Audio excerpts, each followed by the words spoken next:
One of the most common requests I get from guys asking for my help is, Michael, how do I get in a long-term relationship? Frequently, when we survey these guys and we ask them what their primary goals are, the number one thing that they want to change in their life, long-term relationship, someone to settle down with, someone to have kids with, it's always up at the top. I can't think of a single request that's more common than this one. So I wanted to go over the specifics of whether or not you should be in a long-term relationship.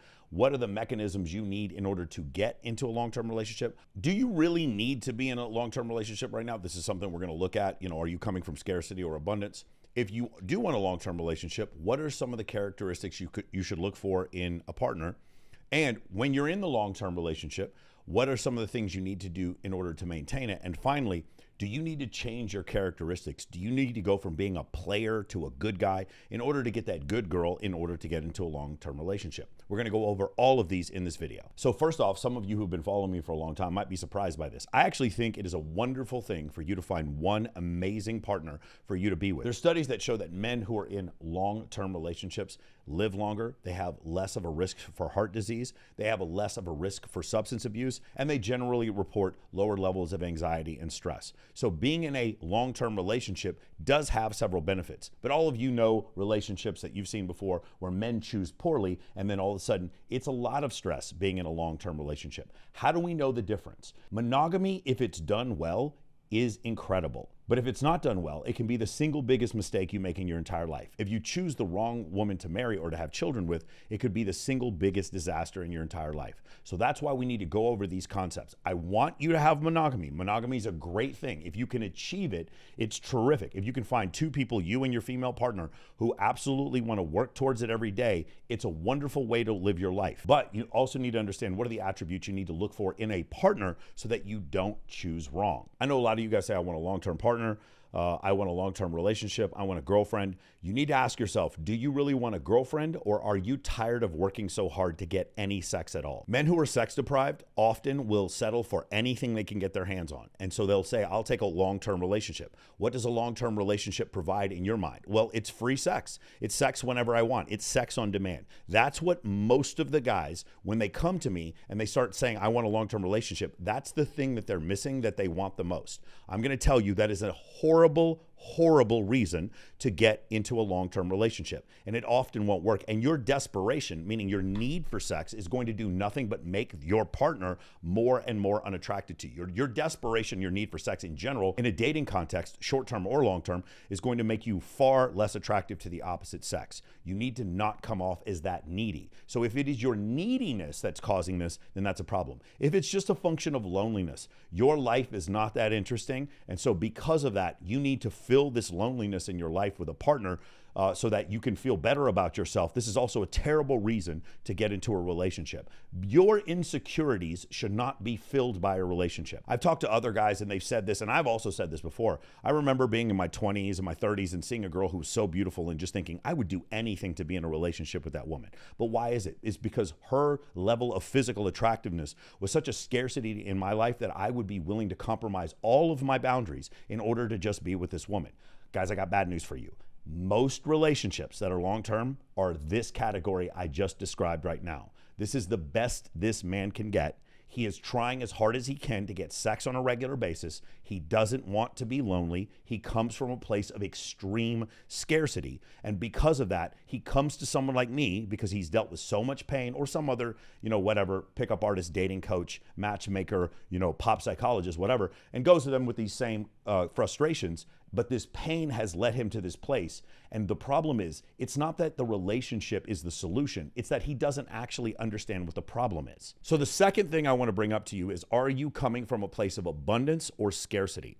Frequently, guys who will join my program, they come into the program thinking, I want a long-term relationship, I want a long-term partner. And then after they're in MOA for a few months, they quickly realize that they get to go to these events where there's more beautiful women around them than they ever seen in their entire life. They're in the program for about 3 months, and then all of a sudden they're dating 3 girls at the same time, and they come to the realization, which was the first thing that I mentioned to you before, it was the desperation that was guiding them towards being in a long-term relationship. I'm not saying these guys don't get into long-term relationships. Eventually they do. too, but their standards are so much higher because they have so much more abundance with women. Is it better to buy a car when you're like trying to get to work all the time and you're just desperate? I've seen several people do this. They get into a desperate situation and they just buy the first crappy car they can get their hands on, versus if you have a car that you love very much, it's very dependable for you, so you can shop around. You can go to Tesla and Chevrolet and Carvana and all these different places and look until the car of your dreams just smacks you in the face. I'm going to tell you the same thing happens with long-term relationships. In all the long-term relationships I've been in, there's been one thing in common. I absolutely did not want to get into a long-term relationship. I was living my life. It was fulfilling. I was having a ton of fun with my business, with the animals that I rescue, with the charities that I host, with the nightlife events that I host, with all the traveling that I was doing, with my amazing entrepreneurial friends who would invite me to speak at different environments. I did not want a long-term relationship. My long-term relationships all happened for the same reason. I was living my life, not looking for anything serious, and something came along that I could not refuse. I could not say no to. It was so out of the ordinary. It was so magnificent. It was so special that I realized this thing could benefit my already incredible life. So let me ask you again, when we go back to scarcity and abundance, do you have a life full of scarcity where you think that having a girlfriend is going to fix all your problems, get you free sex whenever you want, get you free in-house labor to come clean your place and do whatever, solve all your problems, so a psychologist, a therapist that you can tell all your issues to, and end your loneliness that you feel on Friday and Saturday nights? Is that why you want to be in a relationship? That's not a relationship. That's just a mommy that you have sex with. If you're coming from that level of desperation, I have to warn you, do not try to get into a long-term monogamous relationship. I'm not saying long-term monogamous relationships are bad. What I'm saying is you need to be of enough abundance to where you're ready to receive a long-term relationship from someone who meets your standards. I will say that 95% of you watching this right now don't even know what your standards are. Your standards are hot. That's it, just hot. Maybe like not too crazy, not a severe drug addict, but for the most part, just hot. That's your only standard. That's the where you live. Versus if you're a person who on a regular basis has an amazing life where you have hundreds of female teammates, you get invited to every single party in your city. When you go out to nightlife venues, every GM, every bouncer, every host knows your face and knows your name. When you go to nice restaurants, the chef might actually come out and greet you. Whenever you go to different social events, really beautiful women have at least seen your face. You have an amazing life. You have a job where you surround yourself with high-achieving individuals. Your job fulfills you. You know that the harder you work, the more money that you can make. You have a scalable business. You know how to buy back your time. You're going to the gym all the time. You're doing your 5-day splits, your cold plunge, you're using your BPC 157, you're counting your macros, you're using the steam room, you're getting sunlight and walking outside. You have a fulfilling life in so many different categories. It's so fulfilling. And you wake up every day excited for life. That person, when someone comes along that hits you so hard that you can't possibly say no to them, that is the first time you should consider a long-term relationship. Not because you go home for Thanksgiving and your mom and your aunt start guilting you into having kids as soon as possible. That is the worst reason in order to get into a long-term relationship. And I'm going to tell you guys right now, for those of you who are like, Michael, that doesn't sound right, let me point you to my good friend James Sexton, who quotes, there is a 56% divorce rate in this country. And probably of the 44% that stay married, half of them are miserable, which means there's about a 78% chance that if you get into a long-term monogamous relationship right now, it's not going to end well for you. And the reason why is because the vast majority of men, and this number is growing, and this problem is only going to get worse as fewer and fewer men go to college and more women receive more and more attention on social media.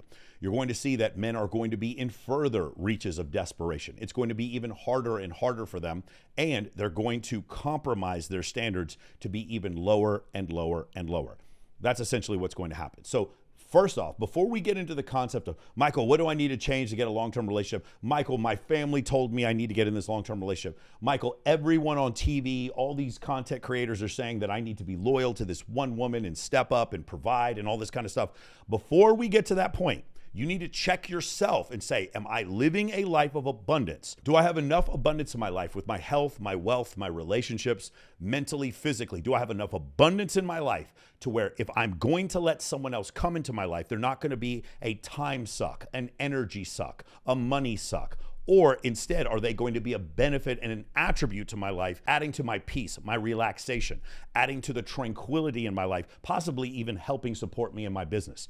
If you have high standards, that's what you're going to look for. When I see men that have lower standards, they settle for women who accuse, who attack, who exaggerate, who tell them how they feel instead of asking them how they feel, who consistently create problems for them and question their methods of making money, their empire. That is what you do not want. But worst of all, the ones who want the highest level of stimulus. So going back to what I said originally, we'll have these guys that will join Men of Action. They'll quickly realize how much abundance is out there for them. They'll end up dating 3, 4, 5, 6 women at the same time. They'll come to the realization, I was like, yes, I still do want a long-term partner, but I didn't realize that I was capable of attracting women at this quality level. And so it pushes back their necessity to settle down. And you'll find this pretty frequently, like men who come into money or become very successful are willing to get married later and later in life because they realize how many more options are open to them. These options are open to all of you men if you guys understand evolutionary attraction triggers like relevancy, competency, pre-selection, humor, charisma, and social proof.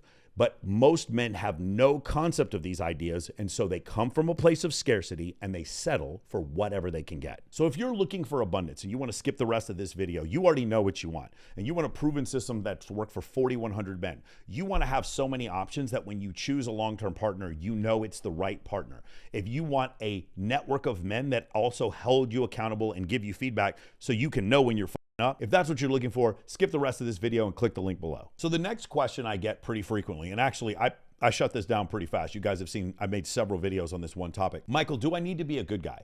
Do I really want to avoid having player vibes in order for women to want to be in long-term relationships with me?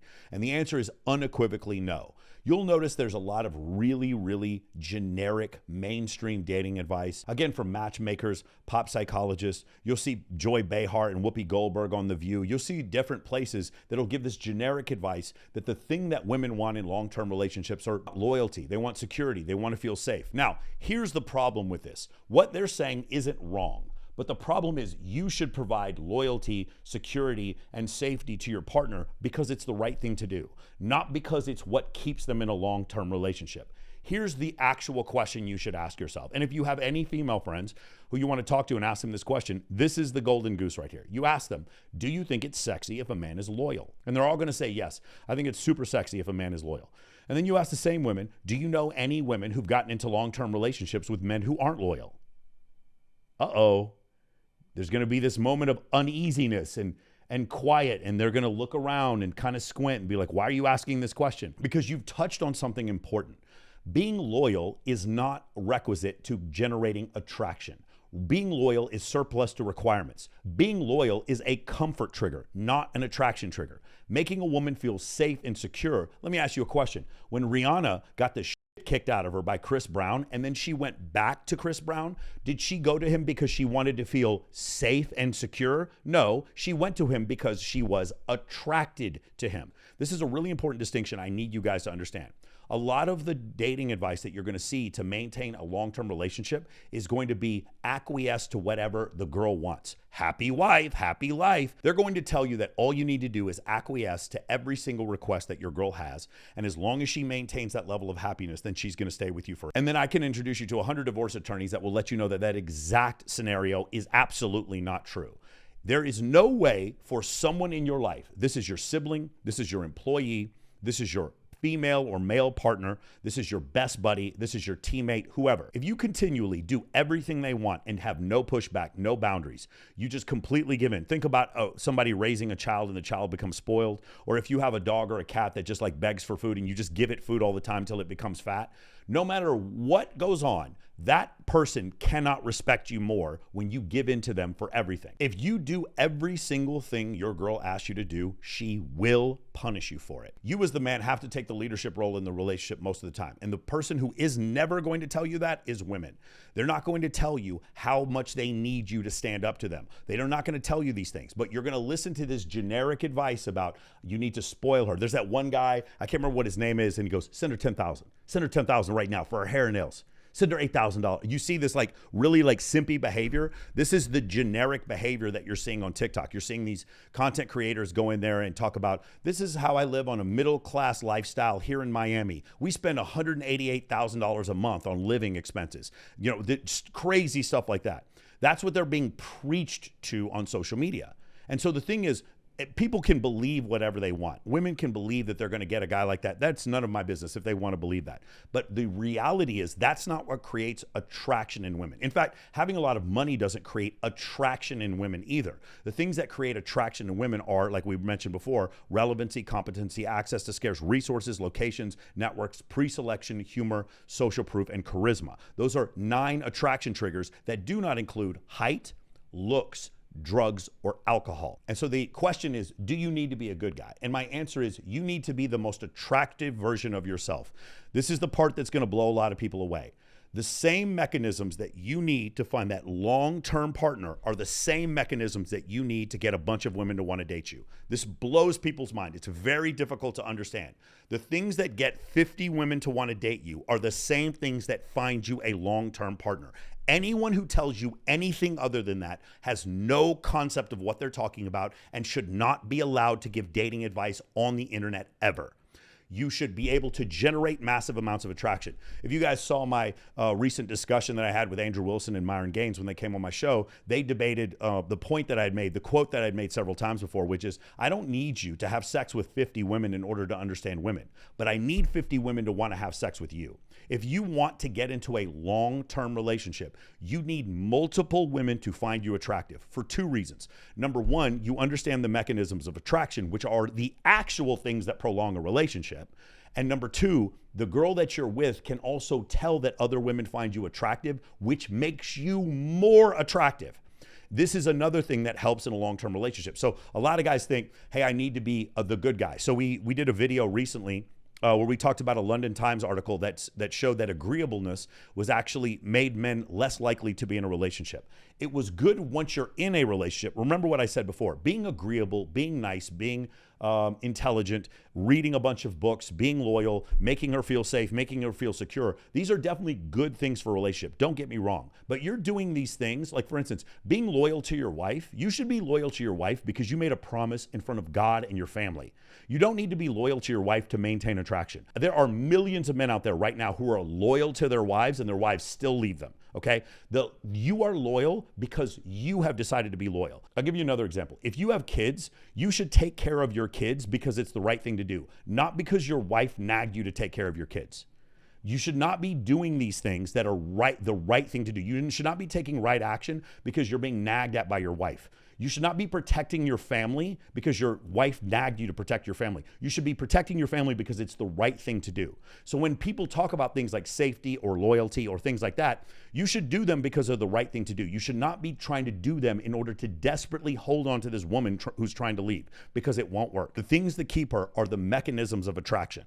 And so if you don't understand these mechanisms of attraction, you're going to be taught mechanisms of comfort, like when a woman says, I want a man to buy me flowers, I want a man to be more expressive, I want a man to be more vulnerable, when what they actually mean is, I want a man I'm attracted to buy me flowers. I want a man I'm attracted to be more vulnerable. I want a man I'm attracted to be more expressive.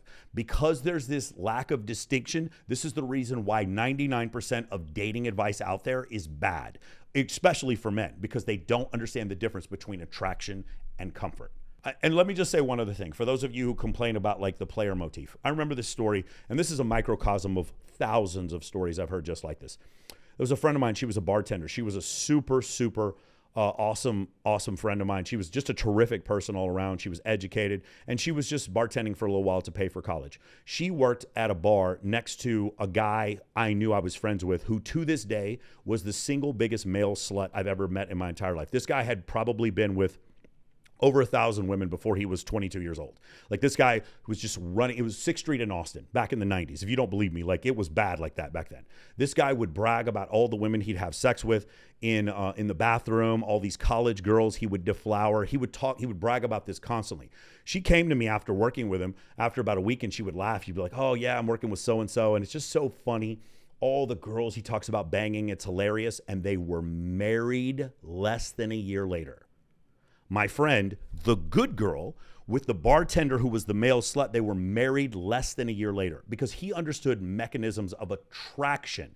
What worked was not that he was a good guy, it's that he was an attractive guy. If you guys have any guy friends, please, these are some of the best people you can talk to. Guys that just crush it with women, that have no problem generating attraction. Ask them this question. Do I need to stop seeming like a player in order for women to take me seriously? And they're all going to tell you unequivocally no. Now, I'm not telling you to be a player. What I'm telling you is one of the most important attributes is that you not fall into this good guy trap where you don't have any boundaries. What you need to do instead is say, I need to be a man that women see that other women find me attractive. That should be your prime directive in order to generate attraction. And now, once you have an abundance of women to choose from, you can say, this is a short-term relationship, short-term relationship, short-term relationship, short-term relationship. Wait a second, this girl's different. Long-term relationship. You can be discerning, you can have high standards, and you can pick the right girl because you have more abundance. Being a good guy, what is that? You're just triggering comfort triggers, and you're just going to get put in the friend zone. So the answer to this question is absolutely, you should not start to become a good guy in order to get a long-term relationship. So let's just say you get to the level of abundance that I described before. You're not just lonely. You're not just desperate for sex. You have a high level of abundance. You understand attraction triggers. You can go on dates any night of the week that you want because you understand these mechanisms. Let's say you finally get to that point and you're looking for a partner, someone to be in a long-term relationship. What are the mechanisms that you need to figure out whether or not you need to be in a long-term relationship? This is something I developed years ago, and I use this scale to determine whether or not, and this is for me, my clients, my friends, or whatever, whether or not a girl is a good long-term relationship or this is just a short-term fling. And I call it, wait for it, the Chris Brown test. The way the Chris Brown test works is this. You talk to a girl, and then you talk to maybe some of her friends. Maybe you use the Men of Action program and you met this girl through your social circle, so you know several of her friends, and then you've also had several interactions with her yourself. You need to ask yourself, on a scale of 1 to 100, how likely is she to responding to a message if she got one from Chris Brown? And the reason why I use Chris Brown, I know it's an extreme example, is because Chris Brown, a lot of women find him attractive. A lot of women will spend over $1,000 just to take a photo with him. And at the same time, he's a horrible person who beat the living out of Rihanna. So if she's attracted to a celebrity musician who's just because he's famous and he's attractive and doesn't even look at the fact that he's just a terrible person. That's why I use Chris Brown. That's why I use Chris Brown as the example here. How likely is she to respond to a message from Chris Brown? If you think every woman would respond to a message from Chris Brown, I know hundreds of women right now who've got messages from him and have not responded. So that's not true. That means that you're probably pretty jaded in your feelings towards women in general. My question is, and by the way, if you don't want to use Chris Brown, you can use Michael B. Jordan. You can use anybody, Machine Gun Kelly, whatever celebrity. You see how Nick Cannon has like children with 9 or 10 women at the same time? If any of you meet one of those women that Nick Cannon had kids with, understand that is a terrible, terrible, terrible choice for a long-term partner. That means this woman only cared about clout and was willing to have a baby with someone just based on clout. If you want love, if you want genuine desire, if you want loyalty, you cannot be with a woman like that. Same thing, I don't know if you've seen, Stephon Diggs apparently has 4 women pregnant at the same time right now, including Cardi B. Same thing with Tyreek Hill. He has multiple babies' mamas. If I met a girl who was willing to compromise her standards so badly that she was willing to have kids with a guy who had no interest in being in her life whatsoever, that's such a low level of self-esteem and such a high level necessity for stimulus. That is a terrible, terrible partner to pick. There's a second reason why I use the Chris Brown test. I'm sorry. I don't care what anybody says. I don't care how many shows you watch. I don't care what experts you think you're looking at. You're never going to be able to tell a woman's body count. Let me say that a second time. You're never going to be able to tell a woman's body count. She could swear on the Bible. You're never, ever, ever going to know. I hear the study. The thing about body count is true. Like there's different anonymous surveys where they go over married women who've cheated and who haven't cheated. And the married women who did cheat, this was a GSS survey, turns out that they had 230% more sexual partners than women who did not cheat. So body count is a big deal, but you're never going to know, guys. You're never going to know. But what you can know is how much stimulus does she need? So the Chris Brown test is like an extreme example. Another example is you guys are hanging out, you have dinner plans, but she has to ditch and leave because she's going on stage to see Tiesto. She is at every Art Basel. She's at every Burning Man. She's at every single, she's at Ibiza every year. She has to go to New York Fashion Week. She's always at the biggest mansion parties in Los Angeles. When she's in a relationship with you, she needs stimulus from outside forces. Whenever I see happy couples that are together for a long time, the main source of stimulus that they get is from each other, meaning the two of them sitting, watching Netflix with the animals, building the empire, going to work. Think of like maybe Layla and Alex Hormozy, someone like that. They're working together. They're building the empire. This is where you're going to see long-term happy relationships, because if she needs stimulus outside the relationship, that is a massive variable for two reasons. Number one, she could get high levels of stimulus. And number two, she's on social media. She's going to get about 100,000 times more interactions than you will as a man. And so this is a big problem. And if those of you who don't believe me, I'll show you guys that the average woman gets more attention on social media than an NFL quarterback. It's insane the amount of attention that they're getting, because as men get more desperate, then they start to spend more money on, Sex Panther, OnlyFans, whatever. They start to right swipe more on dating apps. They start to spend more money for the boosts on dating apps.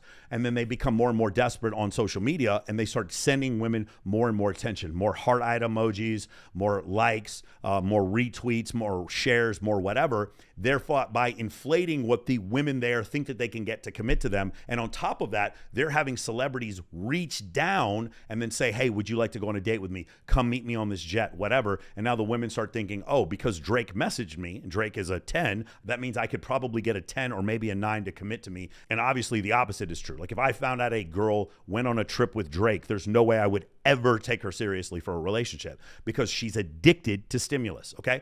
By the way, there's nothing wrong if you're a woman watching this and you are addicted to stimulus. There's nothing wrong if you want to say yes to Chris Brown or Drake or whoever. If you want to say yes to G-Eazy or Machine Gun Kelly or whoever you want to say yes to. I'm not judging you for that, but I am telling you that for a man with high standards, you're a bad bet for a relationship. So that's the only thing I'm saying. The number one way to tell whether or not someone is good to be in a long-term relationship with you is the level of stimulus she needs. At one point, I was dating like a famous fitness model. And one of the things that would happen is she would never check her social media. She had a team. She would upload all of her videos to Dropbox, and then they would just post her images on her social media every day. She had a team that did it. She never looked at any of it. She didn't care about any of it. She just wanted to rescue animals and ride horses, and she didn't give a shit about any of it. This is an example of an attractive woman who happens to be on social media, but she doesn't require a great deal of stimulus. That's something that you should look for heavily. Now, what's next? You want to look for very quickly. So let's just say you're in the early dating stage. Does she attack you? Meaning, like, for no reason, does she just not take your side? Especially, does she attack you in front of your friends or your coworkers or something like that? Does she accuse you? It's fine to ask questions. So in the U.S. military, if you're an officer and I accuse another officer of a crime, I'd better have evidence or I'm going to be convicted of a crime. Does she just accuse you with no evidence? Does she make crazy accusations just to test and see what your reaction is going to be? That shows a high level of anxiety. And also, when women accuse you of things that you didn't do wrong based on things that they know aren't true, what does that tell you? That tells you that when she feels stressed out, then she feels comfortable lying to you. That's a really, really bad sign, okay? Third, does she exaggerate? So she's losing an argument, and so now all of a sudden she gets super expressive and crazy and said, you always do this. You do this every time. Instead of having a discussion on its face, she immediately moves to the nuclear option. She immediately moves to the most extreme example. If you're dealing with this, probably not a good sign to be in a long-term relationship. If you're dealing with someone who tells you how you feel, I know you were in love with that girl. You were infatuated with that girl. She tells you how you feel instead of asking you how you feel. That's not good. That's almost like being in a relationship with a bully. So I would highly recommend you stay away from that. And then this is probably the most important thing. I remember I was dating a girl who was an actress, and she and her mother saw my YouTube channel, and she did not like the stuff that I was posting on my YouTube channel. And I told her, I was like, let me get this straight. When you're on screen, is everything you're saying true? It's like, no. It's like, so you're literally like doing a scene with another person that you're not attracted to and you're acting attracted to them. She's like, yeah, I would do that. So what gives you the right to judge me for what I say on YouTube if what you're saying on screen isn't even true? When I dealt with that, that was the end of our relationship. If you are not 100% in support of me and my empire, we have no business being in a long-term relationship. And I've been in situations like that with incredible women before, but they just were not in alignment with what I did for work. If that's an issue, then you can kindly tell them, hey, it was terrific, had a wonderful time, but it's time for us to move on and be in a different relationship. What are the other things that you should look for? And this is the main thing I would say is like, does she provide peace for you in your life? Some of you guys are gonna be like, she needs to go to the gym with me every day. That's fine. I know people who have no commonalities whatsoever, and they are in very happy relationships. This idea that you need to have everything in common with your girl, that is not true at all. It's, can you lay there in peace, in silence sometimes, where she's doing her nails and you're watching football and there's no like animosity going back and forth. There's no passive aggressive communications or there's frustration. And when there is frustration, can she come to you immediately with the frustration and express, hey, this is a problem and this is how I'm feeling, instead of telling you what you did wrong and telling you how you feel? That's the difference. If you can find, basically, this is just emotional maturity. If you can find someone like that, I would highly recommend. Oh, one last thing. I forgot to mention this. If you find a woman who takes accountability for her mistakes, I would marry her like immediately. I mean, you understand, this is like 1 out of 50,000 women. If you can find a woman just every time she's like, listen, I fucked up, I made a mistake here. If you find a woman like that, just latch onto her. I don't even care if she's not that attractive. Like, that is so rare to find that. You should absolutely jump on that immediately. Now, I'm not talking about the girl who's like, she gets in a fight with you and she rubs her ass on you in bed instead of apologizing for something that she clearly did wrong. She just offers up sex to you. That is a huge turnoff. That means she can't take accountability. If you can't take accountability for your mistakes when we're in a short-term relationship, how are you going to take accountability for our children? That's the main issue that I was looking for there. So those are some of the characteristics that I would look for in a long-term relationship if you guys are looking to be in one. And I would love to discuss this further. This is something we talk about ad nauseum on the Men of Action calls that we do on Tuesdays and Thursdays. So these are some of the characteristics. Like I said before, you're looking for low stimulus, and then you guys can also, I'm kind of curious, what I would love for you guys to do is go down into the comments and then put your last girlfriend and then where she rated on the Chris Brown test. Was she like, for sure, like she was definitely going to respond to him? She's like an 80? Or this girl was like, no way, she doesn't like Chris Brown. She doesn't like guys who beat women. She's like a 10. You tell me what the rating for your last like 2 or 3 girlfriends was. Put it in the chat. Next, we can discuss what are the characteristics of a long-term relationship. So I know a lot of people are going to talk about the man needs to provide and he needs to do this and that. Well, I'll tell you, the characteristics for a long-term relationship, just look at different long-term relationships. You're going to see some where the men provide and some where they don't. You're going to see some where the man makes the woman feel safe and some where they don't. That isn't the characteristic. What they're describing are things that make them feel comfortable for men who are potential fathers. And I totally understand that. There's nothing, what they're saying isn't wrong, but what they're saying is not attraction, and they're confusing it with attraction. Single most misunderstood thing that the dating community gets wrong is not understanding the difference between attraction and comfort. So what does a long-term relationship look like? So first off, let me go ahead and disabuse you of the idea of a long-distance long-term relationship. There is no such thing. If a man generally gets his validation from compliance, which leads to sex and possibly loyalty, and a woman generally gets her validation from attention, which leads to monogamy and resources, if that's the case, then in a long-distance relationship, you guys are having like these 3-hour FaceTime calls, she's getting all her validation and you're getting none. That's the problem with a long-distance relationship. On top of the fact that you aren't in a sexual relationship, you're just far away from each other. I know, because I live in Las Vegas, several women who are in long-distance relationships and have sex with other men behind their boyfriend's back, but they're doing so because they're lonely, because they're bored. They'll sit there and they'll have phone sex with their boyfriend who's 3,000 miles away, and now you've just left your horny girlfriend who's going out with her friends on Saturday night. Long-distance relationships are a myth. It's okay to have a short distance or like an informal relationship with someone who's long distance, but just understand, in order for this relationship to become serious, you need to cohabitate. That is really not a negotiable. There is no other way around this. Some of the bravest men who ever lived in this country were the men who stormed Normandy back in 1944, and 75% of them, when they came home, their wives had either remarried, had a child with someone else, or divorced them.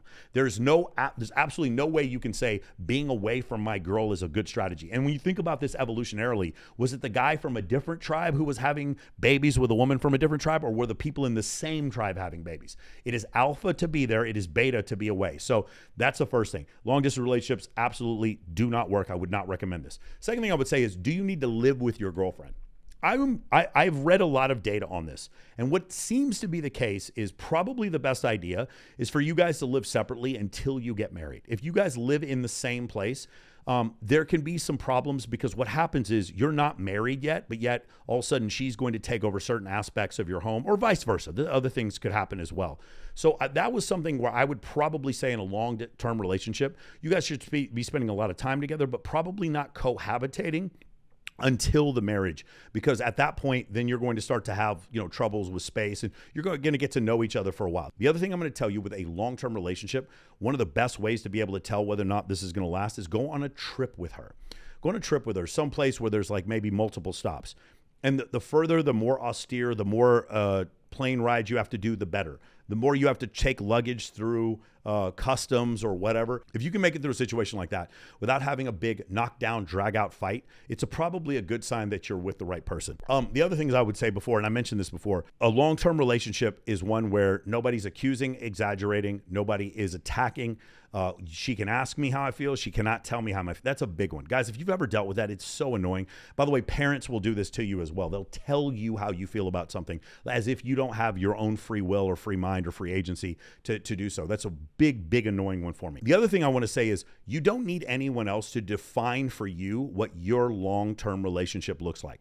I know some people are like, well, he needs to pay for 100% of the stuff, and she needs to be obedient in his house, and she needs to be cooking and cleaning and all this stuff. And I understand that that works for some people. For other people, like when I was growing up, my mom and dad both had jobs. That's another way for a long-term relationship to work. And my parents were, married, they were together for over 30 years before my father passed away. So there's different ways to be in a long-term relationship. In general, I am going to say one of the biggest characteristics for a woman leaving a man, generally a woman filing for divorce is the example we're using, is when she makes more money than him. So just imagine two examples. One is she makes $50,000, he makes like $200,000, and then he loses his job, and now she becomes the primary breadwinner. This generates a lot of stress, which often leads to divorce. It's one of the top three prerequisites for divorce. And the other one is he makes $100,000 a year, and then all of a sudden she gets an OnlyFans and starts making $500,000 a year, and then she's like the breadwinner there, and then she ends up breaking up with him. That can also happen as well. So be very careful when it comes to that. It's really important. So in general, I will say that the man is, for the most part, going to handle most of the expenses in a long-term relationship if you want it to last for a long time.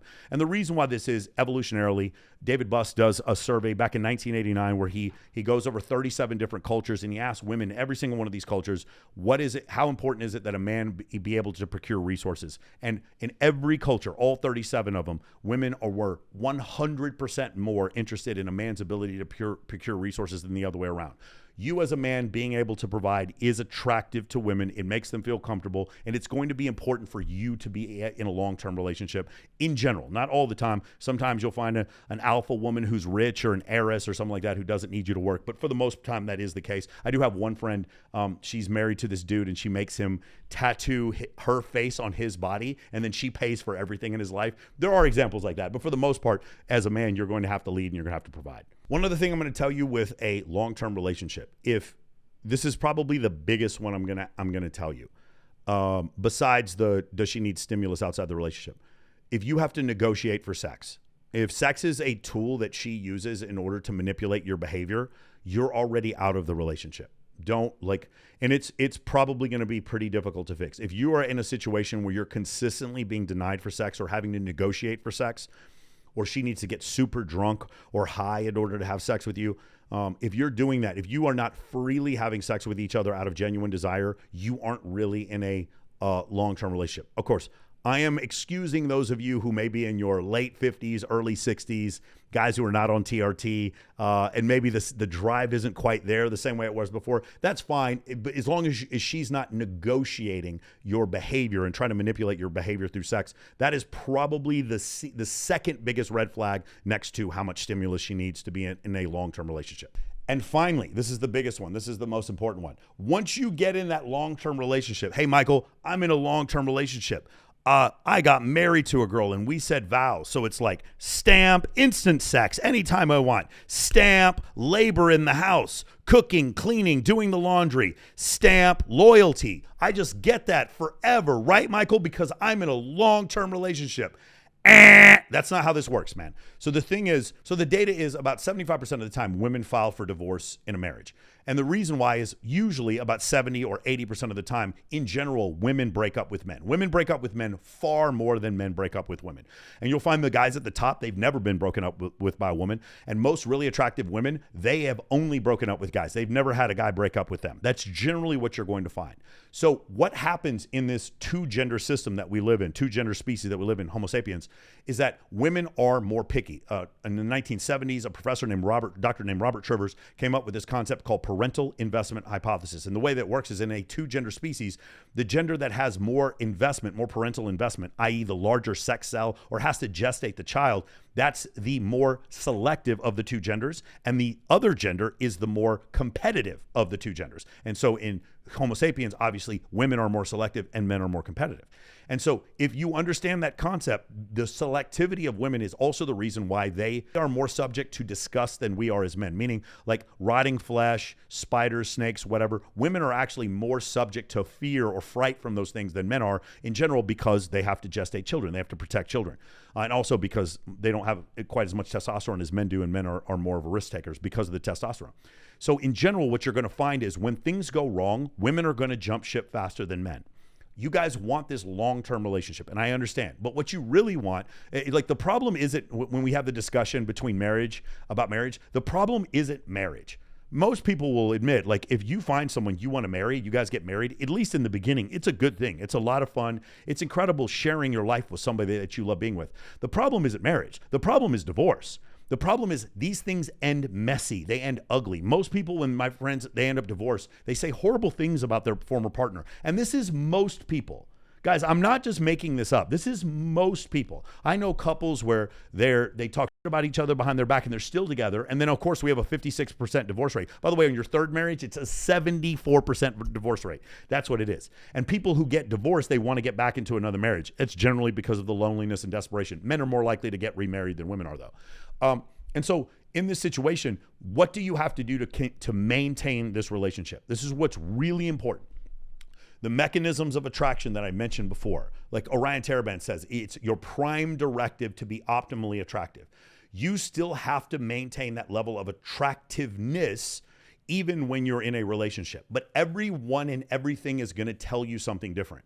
Everything is going to tell you to work out less. And so this is also a phenomenon that happens with Homo sapien men, is that when they get into a long-term relationship, their testosterone levels drop. And when men get divorced, their testosterone levels go back up. And the reason why is because when you're in a long-term relationship and you have kids, the necessity for testosterone lessens. Testosterone actually shortens your life, and it actually causes you to take more risks. Well, you don't need to do those things. Instead, you want to go and you want to be safer, be more wise, and take care of your wife and kids. That's essentially, they don't need you to be aggressive. When women have a child with you, they don't need you to have high levels of testosterone to go out and find other women to go impregnate. So that's why testosterone levels drop whenever you get into a long-term relationship. And so what happens with that drop in testosterone is, I don't need to go to the gym that much. You start skipping on your diet. You start doing all these other things, and all this sharpness, this dangerousness, this attractiveness, this edge that you had that made her attracted to you in the first place, you start to lose that over time. The relationship sort of loses its spark. And what I'm going to tell you guys is this. There's several different things you need to understand. There's several other things you need to understand, but this is probably the easiest way for me to describe it. If you feel like your wife could leave you alone with a bunch of super attractive women for several days, and she wouldn't be the slightest bit threatened by the other women because she knows that you're not attractive enough to get any of them, you are in deep, deep shit. You are in a boat that's already taken on water. Your wife does not want you to cheat, but she wants to know that you could.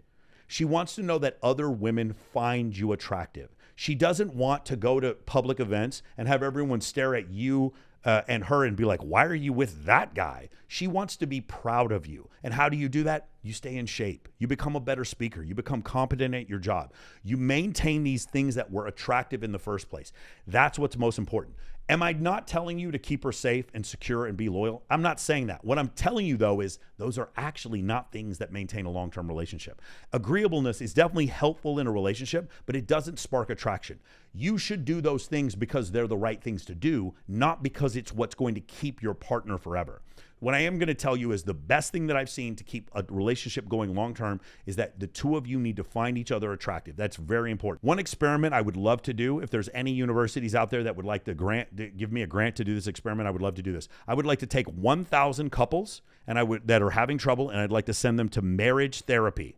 And then I take another 1,000 couples, and this 1,000 couples, I send them to personal trainers to get really fit and skinny. I would like to see after a year, which group of people, the 1,000 that went to marriage therapy or the 1,000 that went to a personal trainer, which one of them had higher marital satisfaction and more sexual intercourse. I would love to do that experiment. I think we all know how that will end. The reality of the situation is this group of people who went to the gym were more attractive to their partners, and that's the reason why they were able to fix their relationship. And this group over here was just listening to psychological therapist gobbledygook speak. I want you guys to understand, the things that you did in order to generate attraction, the things that you do to get a lot of women to find you attractive are the same things that you do to get into a long-term relationship and have a woman stay interested in you. In the long-term relationships that I've been in, you guys know, I've mentioned this before. I've dealt with women who've told me that they've dealt with significant levels of abuse and they kept going back to the guy over and over again. And I've said this before, I do not have the ability or the time in my life to abuse a woman physically or mentally. I know some guys do that to women, or they'll gaslight them or whatever in order to keep a woman interested. But you're generally dealing with a woman, she's acting through her trauma. I don't have time to mess with that level of trauma. So one last thing I want to leave you guys with. When I started this program, one of the things I wanted to do was have a way for men to be really attractive to their partners, have their partners have super, super high levels of genuine attraction back, sexual attraction, etc., without the guys having to be. I grew up and I was around a lot of guys who I saw just were actually abusive to women and like physically, mentally abusive to women, and the women loved it. They stuck around. I've dealt with women before, like, oh, I've dated 5, 6, 7 narcissists in a row. When I see that level of like abuse, or they're like basically living through their trauma. I remember I had Brandy Andrews on my show one time, and she said, I had to stop confusing violence for love. She thought when anytime a guy beat her, that means that was because he loved her. Whenever you're dealing with something like that, it's very difficult, because if you're a normal guy and you're not capable of doing those things, which I hope none of you are, there's no reason to hit a woman. But if you're not capable of those things and you're dealing with a woman who needs that level of stimulus and abuse in her life in order to stay engaged in a relationship, you should stay away from someone like that. But additionally, the other thing is, in general, women do want some excitement. They want you to have some edge. They want you to be somewhat dangerous. But in order for you to do that without coming off as an asshole, the best way to do that is for her to still find you attractive and know that other women find you attractive. I found that the relationships that I've been in that work the best are the ones we respect each other, we don't lie to each other, I don't criticize, I don't cut down. In general, I'm a gentleman. But she also knows that other women find me attractive. And because of that, she doesn't feel this anxiety of like, oh, I could do better somewhere else, or the grass is greener somewhere else. That's probably the most important thing I can tell you as far as a long-term relationship, is that the girl needs to understand that if you guys broke up, you could probably find someone else. If she feels like if you guys broke up, nothing would happen. You hear women all the time talking about, he just lost his ambition, he sat on the couch. What she's really saying is, if I broke up with him, he's not going to get with anyone else, so I'm not even jealous, so I'm not losing anything. That's the main thing I want you guys to understand and keep in your mind. I know there's going to be a lot of other people that'll tell you some of my advice is toxic. It might be toxic, but it's still true. I understand that there's going to be a lot of people out there that are going to give you generic advice about, you guys need to go to church together, you need to have everything in common, and you guys need to go to bed at the same time, and all this other stuff. And while I'm saying that those things can't be helpful, they definitely can be helpful. My point is, they're not necessary, because there's always examples of couples that are long-term couples that didn't have any of those things in common. What are the main things that they do have in common for them to last 10, 20, 30, 40 years? It's generally when they find each other attractive. And also, generally, men are not the ones leaving women, it's women leaving men. So if you as a man must still have your female partner know that you are attractive to the opposite sex. That is probably the best way for you to maintain that long-term relationship. Finally, guys, just to review, I just want to go back to the first thing that I said, because I think it's the most important thing, and I think it's where a lot of you guys are going to get hung up. Most of you right now who stopped and watched this video because you knew you wanted a long-term relationship, what you really wanted was to stop feeling lonely. What you really wanted was just instant sex whenever you wanted it. What you really wanted was validation from the opposite sex because your life wasn't that fulfilling. My main piece of advice to you that I want to leave you with here is that if you have a life full of abundance, if you have a life that is so terrific that you would be just fine without being with a partner, that when you find a partner, you're going to have a better relationship. If you think that your life is only perfect when you find that other person, trust me, what you're looking for is a codependent crutch. That's all that's happening. But if your life is fulfilling, if your life is incredible with you being by yourself, being alone, what happens to you is that when you meet that person that you can't say no to, there's no way you can go another day without being in a relationship with that person. You have that level of abundance only because you understand how to generate attraction with multiple women and you have a fulfilling life. When you have that, not only will you be able to select from a higher quality group of women to be in a long-term relationship, you'll also be able to clearly discern, hey, do I really want to be in a long-term relationship or am I just lonely? I hope you guys enjoyed this video. Again, one more time, leave in the comments the Chris Brown score for like the last 5 girls you dated, and I'll see you guys in the next video.